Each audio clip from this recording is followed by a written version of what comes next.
নমস্কার বন্ধুরা, আজকে আমি আলোচনা করব ক্লাস 5-এর তৃতীয় পর্যায়ক্রমিক মূল্যায়নের 4 নম্বর মডেল স্কুল। আজকে প্রথম প্রশ্ন আছে কলা, পেঁপের, তারপর হবে নরম কাণ্ডের গাছ। বেশিরভাগ সময়ই মানুষের অকারণে বাঘ মেরেছে। 3 নম্বর আছে কয়লা হলো পশ্চিমবঙ্গের প্রধান খনিজ সম্পদ। তারপরে দেখো কয়লা, পেট্রোলিয়াম দুটোকেই বলা হয় জীবাশ্ম জ্বালানি। একটি জলবিদ্যুৎ কেন্দ্র আছে ভুটানের জালংয়ে। তারপর বাম স্তম্ভ ডান স্তম্ভ দেখো অপ্রচলিত শক্তি হবে সৌরবিদ্যুৎ। রিক্সা কলকাতায় এসেছে 1900 সালে। পরিবেশ বান্ধব পরিবহন সাইকেল। পথের পাঁচালী বিভূতিভূষণ বন্দ্যোপাধ্যায়। প্যাপিরাস কাগজ। তারপর ভূমিকম্পের সময়ে কি কি সাবধানতা নেওয়া দরকার?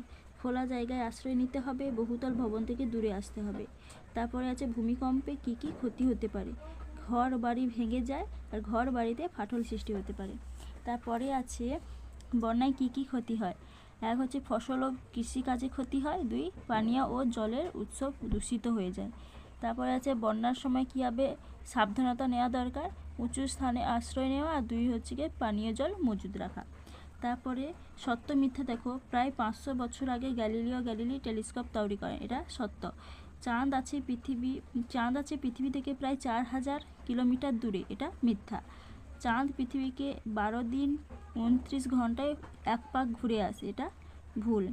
12টার পর ঘড়ির কাঁটা দুটি এক জায়গায় হবে, এটা ভুল। সূর্যই সব শক্তির উৎস, এটা ঠিক। সূর্য থেকে পৃথিবীতে আলো আসে প্রায় 8 মিনিটে, এটা ঠিক।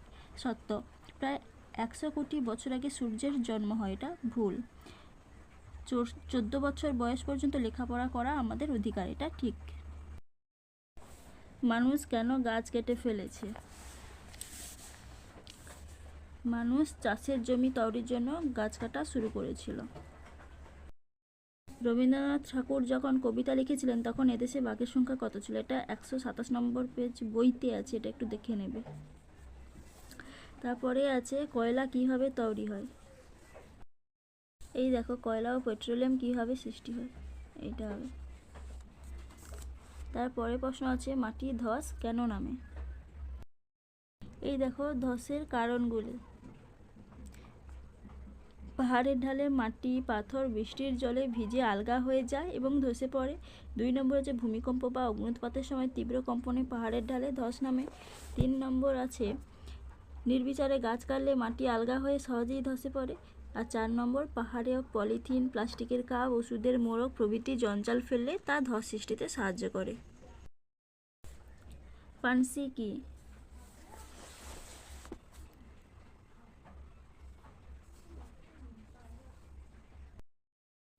পানসি হলো লম্বাটে ধরনের হালকা ডিঙ্গি নৌকার মতো জলযান। এতে পাল খাটানো থাকে। পালে হাওয়া লাগলে এগুলো খুব জোরে জোরে যেতে পারে। তারপর আছে পূর্ণগ্রাস সূর্যগ্রহণ কাকে বলে? ছবি আঁকো। এই দেখো পূর্ণগ্রাস সূর্যগ্রহণ, এই চিত্রটা এই যে পূর্ণগ্রাস চন্দ্রগ্রহণ কাকে বলে? ছবি আঁকো। এই দেখো পূর্ণগ্রাস চন্দ্রগ্রহণ, যে চন্দ্রগ্রহণে চাঁদ সম্পূর্ণ পৃথিবী ছায়ায় ঢেকে যায় তাকে পূর্ণগ্রাস চন্দ্রগ্রহণ বলে। মুখ্য জোয়ারের প্রধান কারণ কি? গৌণ জোয়ারের প্রধান কারণ কি? এই দেখো মুখ্য জোয়ারের মূল কারণ, গৌণ জোয়ারের মূল কারণ, এই দুটো। অমাবস্যা ও পূর্ণিমাতে জোয়ারের জল বেশি বাড়ে কেন? এই দেখো অমাবস্যা ও পূর্ণিমা তিথিতে জোয়ারের জল বেশি বাড়ে কেন? শিশুদের অধিকারগুলি কি কি? এই দেখো শিশুদের অধিকারগুলো। কয়লার ধোঁয়া কিভাবে ক্ষতি করে? এই দেখো কয়লার ধোঁয়া থেকে কিভাবে অ্যাসিড বৃষ্টি হয়। কয়লা খনি অঞ্চলে ধসের সমস্যা মোকাবিলা করা যায় কিভাবে? এই দেখো কয়লা খনি।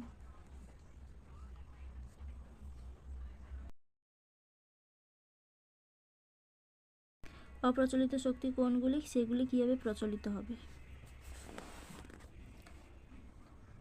এই যে অপ্রচলিত শক্তি কোনগুলো আর তার আচ্ছা, ভবিষ্যতে ব্যবহার বাড়বে, এটা কিভাবে বাড়বে এটাই এখানে। রাস্তায় বেরোলে তুমি কি কি করবে না,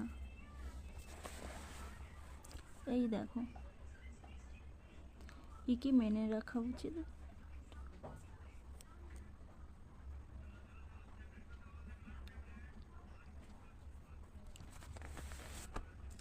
এই ছিল আজকের আলোচনা। যদি ভিডিওটা ভালো লাগে তাহলে অবশ্যই আমার চ্যানেলটিকে সাবস্ক্রাইব করবে।